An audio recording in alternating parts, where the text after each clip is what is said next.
요단에 이르러 건너가기 전에 거기서 유숙하니라.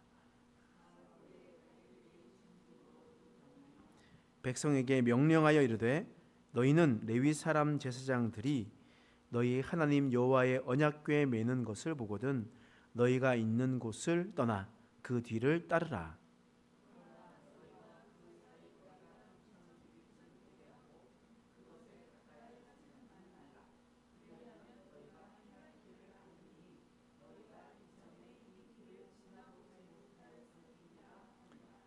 여호수아가 또 백성에게 이르되 너희는 자신을 성결하게 하라. 여호와께서 너희 가운데 기이한 일들을 행하시리라. 여호수아가 또 제사장들에게 말하여 이르되 언약궤를 메고 백성 앞에서 앞서 건너라 하매 곧 언약궤를 메고 백성 앞서 나아가니라. 아멘. 오늘 여호수아 말씀을 통해서 또 하나님의 말씀을 알아보도록 하겠습니다. 우리가 여호수아 이제 3장을 살펴보고 있는데요. 여호수아 2장에서 살펴보면 라합이 나오게 됩니다.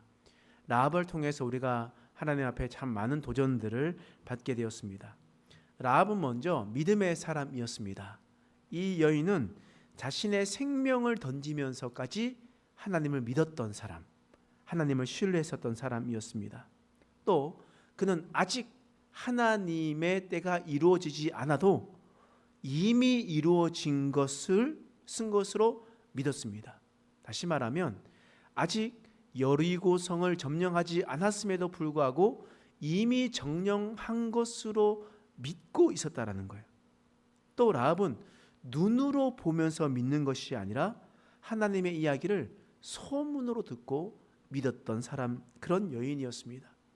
그래서 믿음의 사람이었어요. 뿐만 아니라 그는 지혜로운 여인이었습니다. 역사가 어떻게 흘러나가는지를 잘 보면서 하나님께서 이렇게 인도하시구나 라는 것을 보았던 사람, 역사의 흐름을 보았던 사람이었습니다. 그리고 또 그냥 지나가는 것이 아니라 치밀하게 준비하면서 그 모든 것을 다 했었던 사람이었습니다. 그것을 통해서 라합의 모든 온 가족이 구원받게 되는 놀라운 은혜를 경험하게 되었습니다. 라합의 도움으로 정탐꾼은 여리고성을 다 정탐하고 돌아갔습니다. 이제는 어떻게 되겠습니까? 이제 여리고성으로 가야 되겠죠. 그럼 어떻게 가냐? 오늘 말씀 3장 1절 말씀 이렇게 기록되어 있습니다. 함께 읽겠습니다. 시작. 또 여호수아가 아침에 일찍 일어나서 그와 모든 이스라엘 자손들과 더불어 시딤에서 떠나 요단에 이르러 건너가기 전에 거기서 유숙하니라. 자, 여기서 시딤에서 떠나 요단에 이르렀다라고 기록되어 있습니다. 그러면 시딤이 어디고 요단이 어딘지를 우리가 한번 살펴봐야 되겠죠? 여러분, 제가 지도를 다 나눠줬는데요. 거기 지도 하나만 주시겠어요?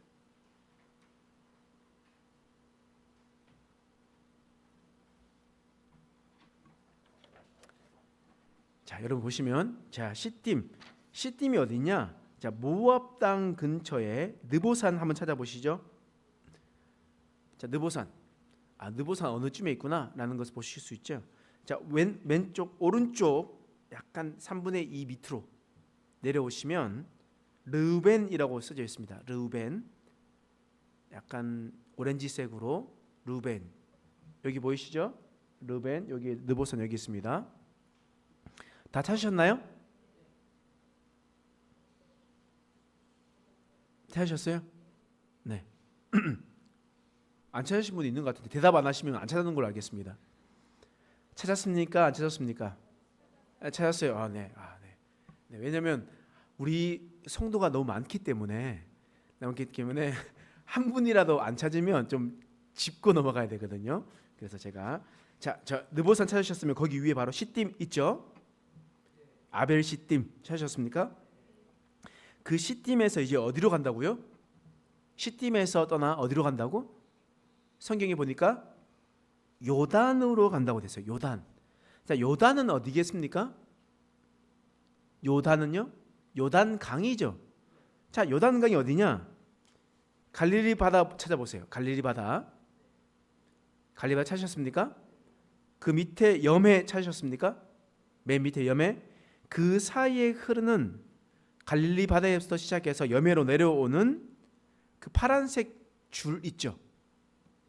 파란색 줄이 뭐냐? 요단강입니다. 자, 요단강 찾으셨죠? 그래서 요단인 거예요. 그래서 요단 강가에 이른 겁니다. 그러니까 우리가 강북으로 넘어가려면 어떻게 돼요? 한강으로 가야 되잖아요. 자, 한강에 가야 됩니다. 그래서 한강 유원지나 한강 부지에 가야지 그 밖으로 넘어갈 수가 있는 거잖아요. 그럼 여의도 포구에 가든지 그렇게 해서 마포로 넘어가든지 광나루로 넘어가든지 뭐 이렇게 넘어가야 되는 건 아니겠습니까? 그래서 여의도 나루에서 마포로 넘어가는 것처럼 그렇게 이 요단에 가게 되었다라는 거예요. 근데 문제가 뭐냐? 이스라엘 백성들이요, 수영을 잘 할 수 있었겠습니까? 수영을 할 수 없었겠습니까? 이스라엘 백성들 중에 수영을 할 수 있는 사람들이 거의 없었어요. 이스라엘 사람들은요, 그냥 람세스에서 뭐 되냐? 흑이기와 벽돌 굽기를 했던 사람입니다. 노예 생활했단 말이에요. 그래서 뭐 강가에서 계속 물놀이 하면서 컸었던 사람이 아니었어요. 근데 여러분, 저는 바닷가 동네에 살고 노예가 아니었다 보니까, 종이 아니다 보니까 자유롭잖아요. 그래서 자유롭다 보니까 여름이 되면 늘 바다에 가서 수영을 했습니다. 수영을 많이 하고 잠수도 많이 해서 귀가 안 좋은지 모르겠지만 그런지 모르겠지만 열심히 수영을 했단 말이에요. 그러니까 수영을 잘해요. 그런데 두메 산골에 자라셨던 분들, 물이랑 전혀 친하게 지내지 않고 산만 타셨던 분들이 수영을 잘 할 수 있겠습니까? 수영 못 하잖아요. 그래서 요단에 딱 섰을 때, 와, 이거 어떻게 가야 되냐, 막막하기 시작한 거예요. 또 우리가 성경을 또 읽어보면 알겠지만 그때 요단강은요, 범람하고 있을 때였습니다. 요단강이 범람한다는 것이 얼마나 무서운지 몰라요. 여러분, 계곡에 가더라도 아주 좁은 뭐 5m도 안 되는 폭이 되는 계곡도요, 비가 갑자기 내려가지고 이면요, 갑자기 물이 쏟아지고 범람하기 시작하면요, 그 길, 그 5m라도 건널 수 있는 사람 없습니다. 없어요. 그런데 요단강은요, 범람할 때 120m가 넘는다고 했습니다. 그 강의 폭이 120m가 넘어요. 그러면 수영도 할 줄 모르죠. 범람은 하고 있죠. 60만 명이 어떻게 나룻배를 타고 그렇게 수많이 왔다 갔다 하겠습니까? 왔다 갔다 하다가는 어떻게 될까요? 여리고서 쳐들어와서 금방 멸망당할 것 뻔한 건 아니겠습니까? 올 때 활사 쏘면 아무것도 못 하잖아요. 그래서 아무것도 할 수 없는 상황이었습니다. 그런 상황에 이 여호수아는 어떤 결정을 하였을까? 2절 말씀을 보겠습니다. 2절 말씀 읽겠습니다. 시작. 사흘 후에 관리들이 진중으로 두루 다니며 요단강에 유숙했습니다. 지금 우리가 말하면 우리가 김포에서 떠나가지고 여의나루에 갔습니다. 여의나루에 가서 있는데 어떻게 했었냐? 1절과 2절 사이에 아무 말이 없어요. 그리고 사흘 후에 유숙을 하고 사흘 후에 있었습니다. 그러면 이 사흘 동안 무엇을 했을까? 이스라엘 백성들은 무엇을 했을까? 또한 여호수아는 무슨 일을 했을까? 우리는 여기에 다시 한 번 더 초점을 맞추고 있어야 돼요. 사흘 후에 지금 무엇을 하고 있습니까? 관리들이 두루 진중으로 다니면서 두루 말하고 있어요. 자, 2절 말씀 다시 읽겠습니다. 시작. 사흘 후에 관리들이 진중으로 두루 다니며, 사흘 동안 아무 일 없는 듯이 가만히 있다가 사흘이 지난 후에 관리들이 아주 바쁘게 진중으로 막 돌아다니고 있습니다. 무엇을 하고 있냐? 3절 말씀이에요. 읽어보겠습니다. 시작. 백성에게 명령하여 이르되 너희는 레위 사람 제사장들이 너희 하나님 여호와의 언약궤 매는 것을 보거든 너희가 있는 곳을 떠나 그 뒤를 따르라. 지금 관리들이 두루 진중으로 다니면서 하는 이유가 무엇이었습니까?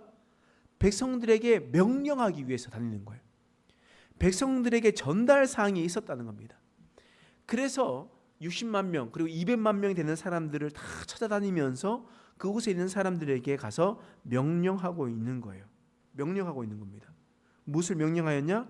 자, 언약궤가 가는 것을 보거든 그 뒤를 따라가라 라는 명령이었습니다.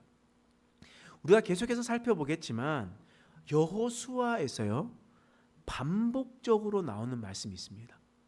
반복적으로 나오는 말씀이 뭐냐면 하나님께서 여호수아에게 말씀하시고 여호수아가 관리들에게 말하고 관리들이 백성들에게 명령하는 겁니다. 그러면 백성들이 듣는 말은 누구의 메시지입니까? 여호수아의 메시지가 아니라 하나님의 메시지죠. 그러면 하나님의 메시지를 받고 그 말씀대로 행하면 어떻게 되겠습니까? 기적이 일어나는 거예요. 그게 여호수아에 나오는 말씀입니다. 전반적으로 나오는 말씀이에요.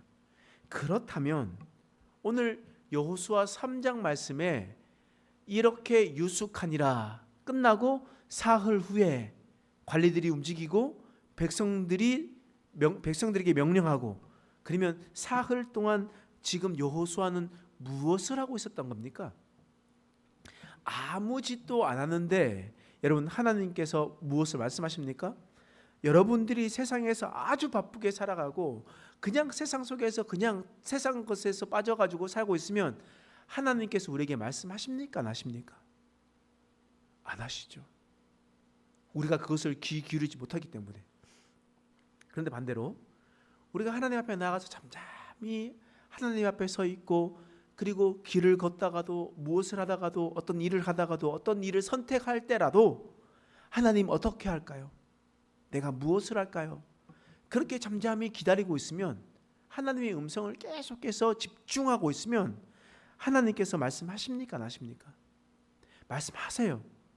그런데 안 들리던데요? 모르겠던데요? 라고 이야기하는 것은요 우리가 하나님에 대해서 잘 몰라서 그렇습니다.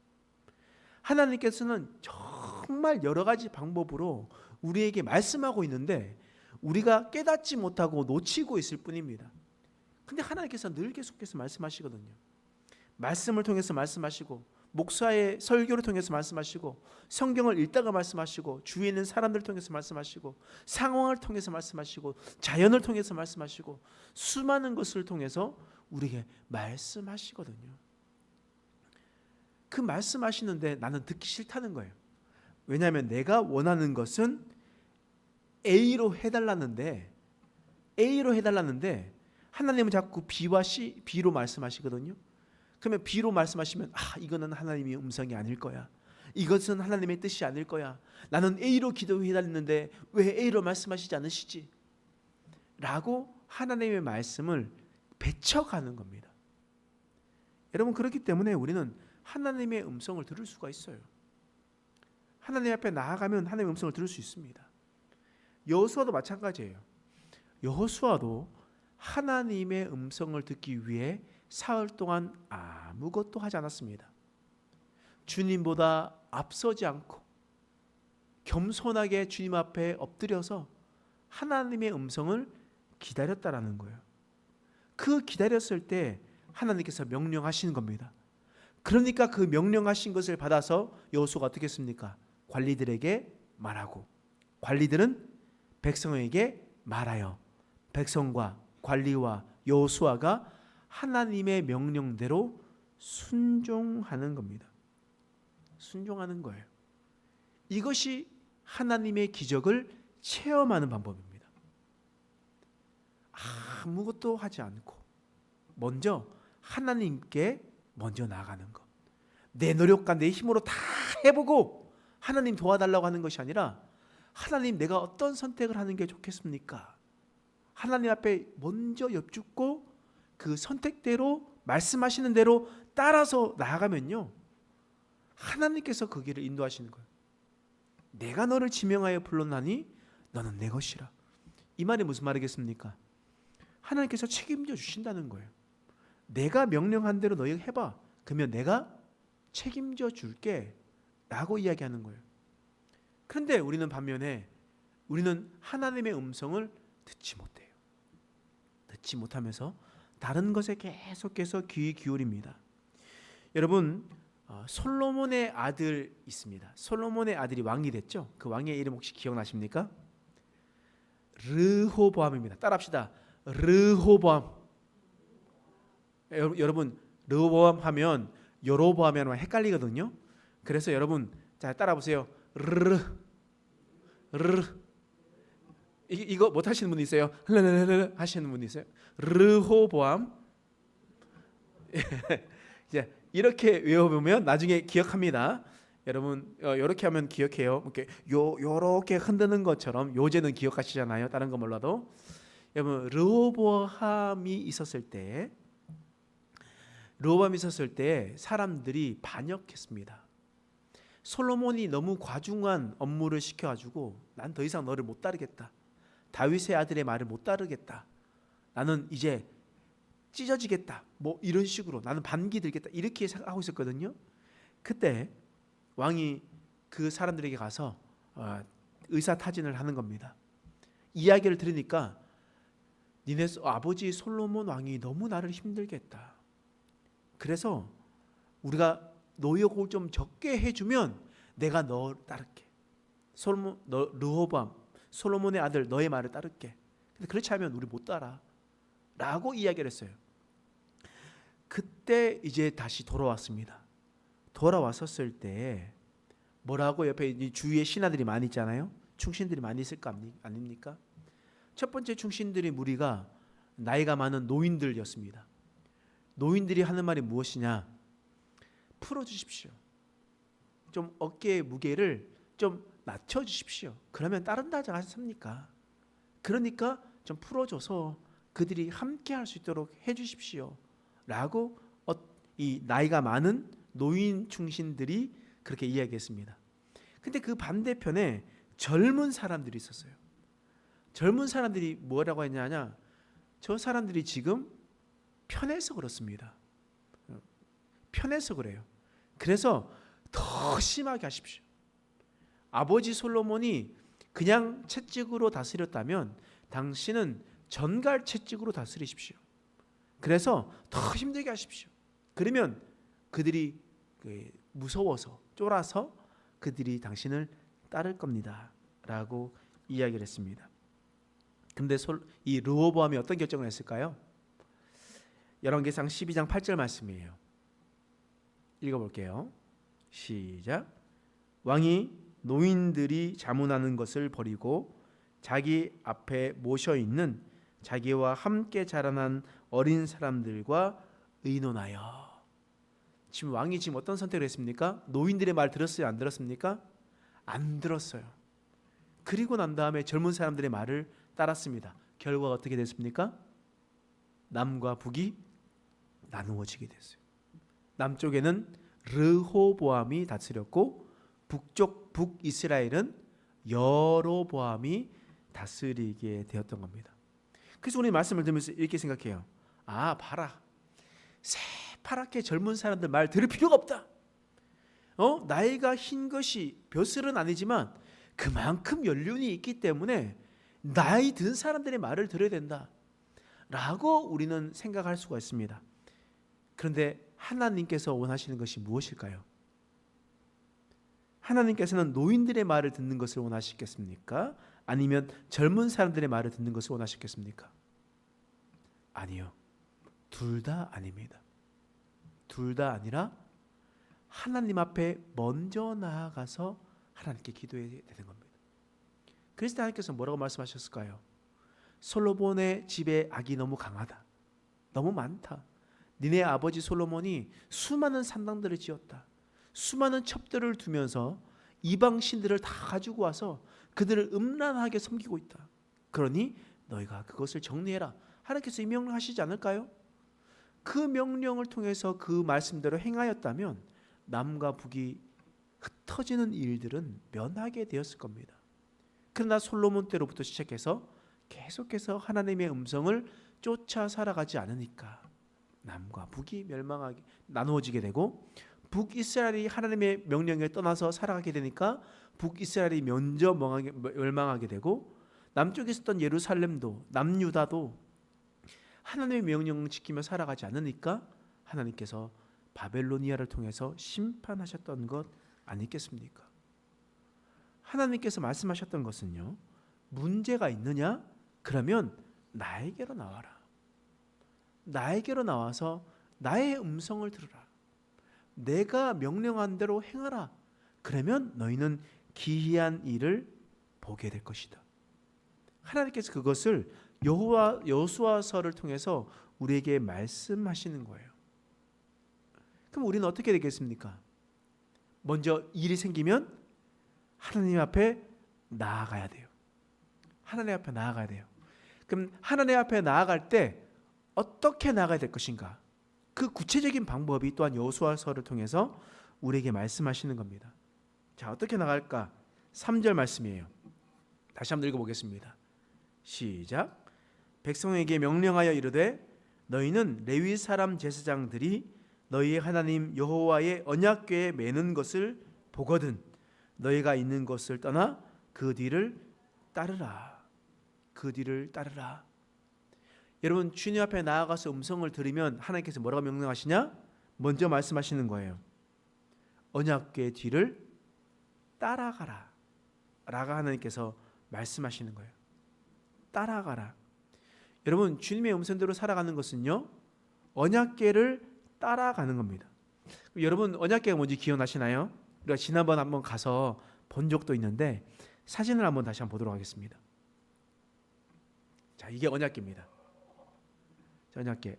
지금 현대적으로 만들어서 또 약간 또 밝기가 나중에 우리가 다음에는 나중에 우리 꿈을 꾸봅시다. 우리 LED로 잘 보일 수 있는 것들로 할 수 있도록 꿈을 꿔야 되는데, 이렇게 보시면 여기 궤가 있죠. 쌀궤, 상자가 있습니다. 상자가 있어요. 그리고 이 봉 같은 게 혹시 너무 흐리죠? 뒤로 한번 더 보시겠어요? 뒤 한번 돌아봐요. 저는 저렇게 봅니다. 부럽죠? 자, 여기 봉이 있죠. 봉이 있죠. 그리고 난 다음에 여기 상자가 있습니다.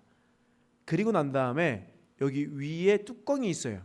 자, 뚜껑을 뭐라고 부르냐면 속죄소라 부릅니다. 속죄소 위에 두 천사가 있죠. 이거 너무 현대적으로 만들었어요. 구약 시대 때는 안 그랬습니다. 너무 현대적으로 만들었죠. 있는데 날개가 있어요. 맞죠? 날개가 있고, 그 다음에 여기 봉이 있는데 봉은 어떻게 됩니까? 왜 봉이 있겠습니까? 수레에 실어야 됩니까? 어깨에 매야 됩니까? 어깨에 매는 거죠.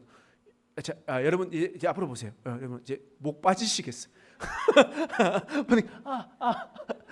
집에 가서 왜 오늘 자고 일어났는데 왜 이렇게 아플까 생각하지 마시고 앞에 보시면, 그러면 이제 대충 이제 보이시죠? 이제 보이시죠? 이게 형태가 보이시니까.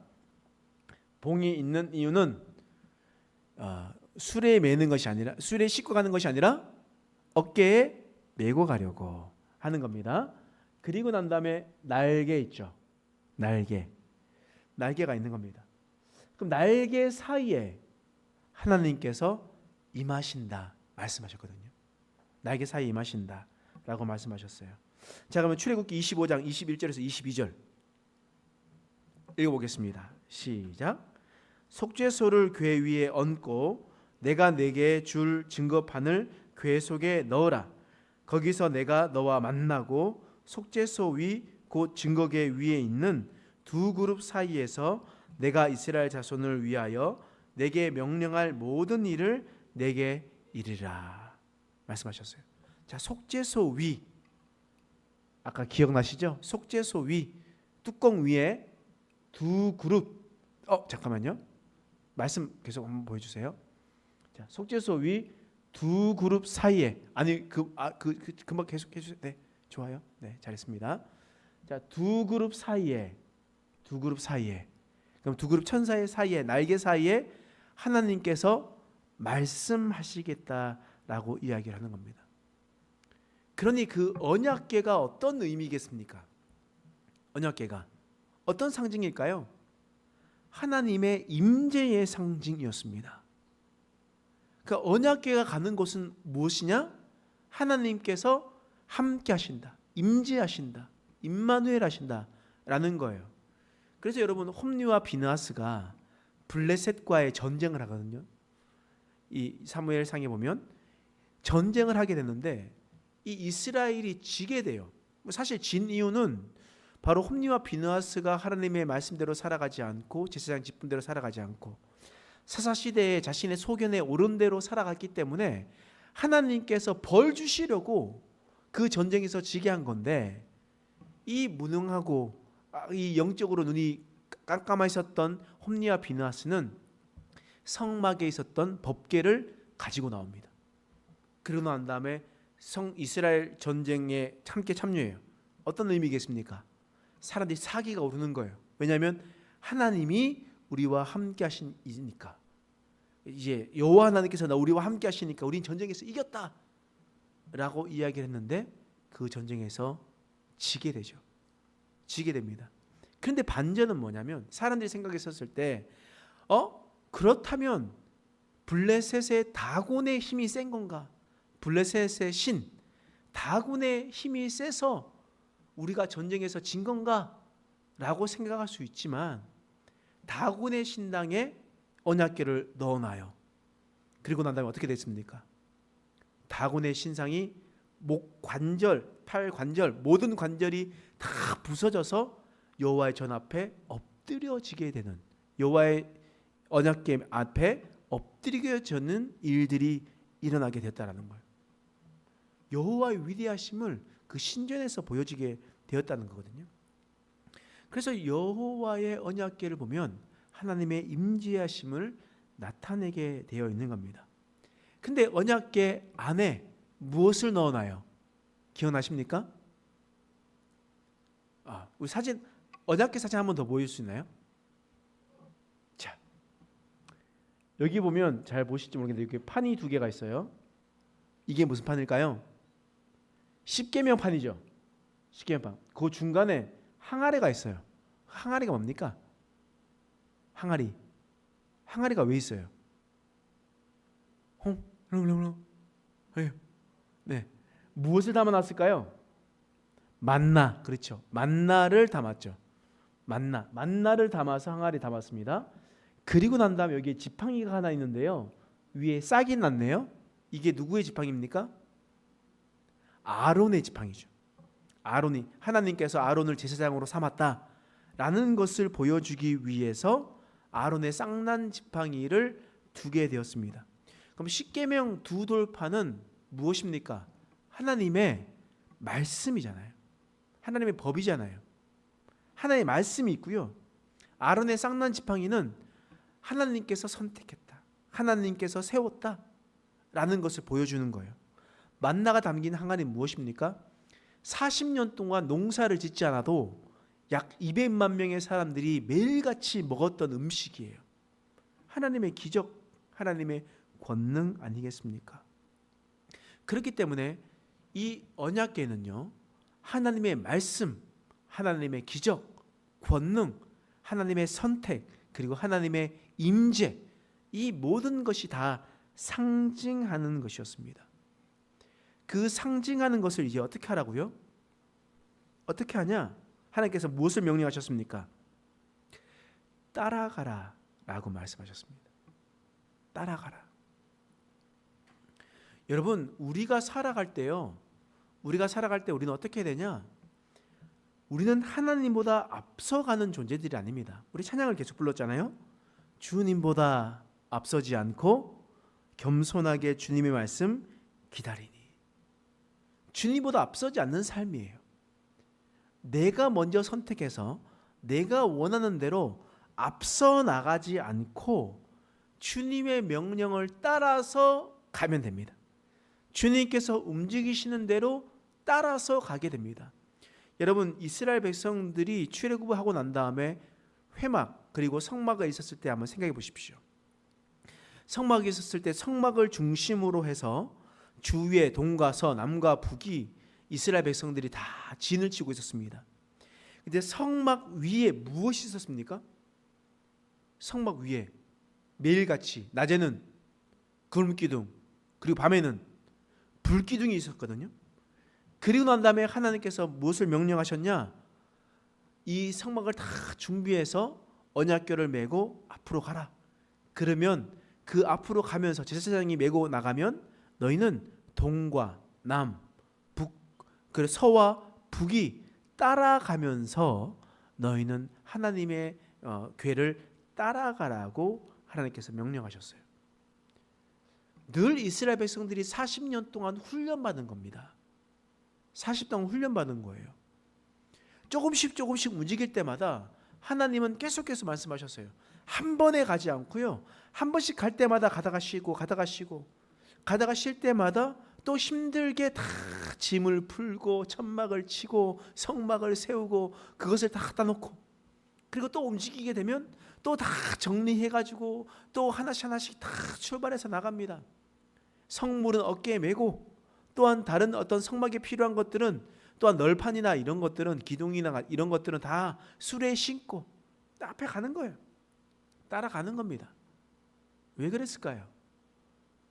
하나님보다 앞서가지 마라. 너희가 먼저 가지 마라. 먼저 가는 것이 아니라 하나님께서 먼저 가시는 거다. 그러면 내가 내 길을 인도해 줄게. 하나님께서 명령하시는 겁니다. 그 명령이 계속해서 이어져 나가고 있는 겁니다. 이어져 나가면서 여호수아 때에 확실하게 다시 한 번 더 설명해 주고 있는 거예요. 모세가 죽었기 때문에 여호수아가 네가 인도할 때 봐라. 너도 똑같이 그렇게 해라. 그러면 너희는 그 모든 것을 다 점령하게 될 것이다. 하나님께서는 말씀하셨습니다. 우리가 이 말씀을 잘 기억하고 우리가 문제가 생겼을 때 먼저 하나님 앞에 나아가고 하나님께서 말씀하셨으면 내가 먼저 달려가는 것이 아니라 하나님께서 가셨던 것을 우리는 따라서 가면 됩니다. 그러면 하나님께서 우리의 삶을 책임져 주심을 믿으시기 바랍니다. 기도하겠습니다. 하나님, 오늘 말씀을 통해서 우리를 깨닫게 하신 것을 감사합니다. 여호수아에게 말씀하셨던 이 말씀을 우리가 잘 기억하게 하여 주시옵소서. 문제가 생겼을 때 하나님 앞에 나아가 기도하게 하시고 하나님께서 말씀하시면 우리는 그 말씀에 따라서 걸어갈 수 있는 인생 되게 하여 주시옵소서. 감사드리며 예수님의 이름으로 간절히 기도드립니다. 아멘.